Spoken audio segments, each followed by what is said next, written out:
anyone who followed the 2016 election closely, specifically followed the work of the Southern Poverty Law Center, of people like David Nywert, absolutely knew what would happen if Donald Trump won the election. Because those groups, those journalists explained in very clear detail. Chauncey DeVega at Salon, another great friend of Ring of Fire, another person who warned us extensively about this. They told us if Donald Trump wins, it is going to embolden and empower racists, bigots all across this country. And here we are just a couple days past the election, and you know what's happening?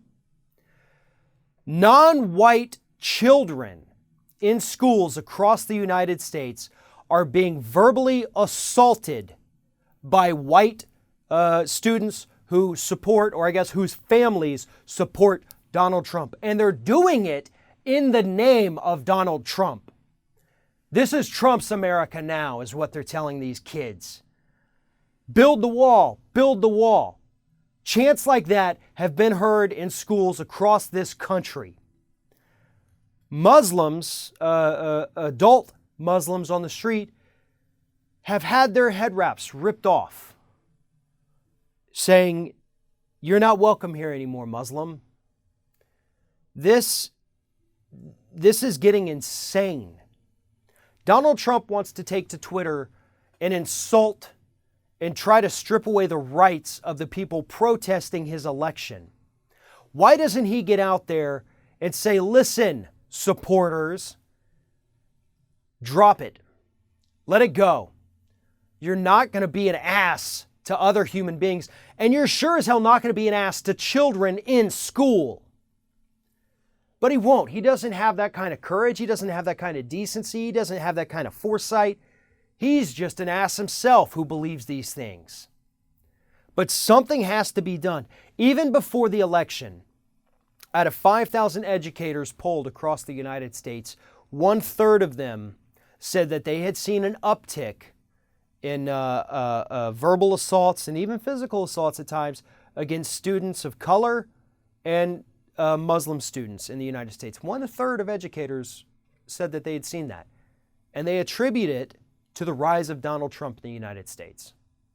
And now that he is elected, we're seeing graffiti pop up saying this is Trump's America, in words, "get out." This isn't okay. I mean, this is stuff that happened 100 years ago, and we're reliving history. There is literally a parallel between what these Trump supporters are doing and what the Nazis did after Hitler first came to power. I mean, it's textbook. We've seen this before countless times, folks. We have a fascist that is about to move into 1600 Pennsylvania Avenue. He doesn't care that his supporters are out there threatening people of color or Muslims or anyone that's not a white Christian. He doesn't care. He encourages it. He said as much during his campaign. There's no other way to say this. This is going to be a dark 4 years, folks. This is going to be a very dark 4 years. And it's just one of those times where, unfortunately, we don't have an answer right now. All I can say is that if you see it, report it. There are still some good police officers in this country. There's some very great attorneys. If this happens to you, or if you see this happen to someone, document it, film it if you can, and get the word out. Let's shut these people down the only way that we know how.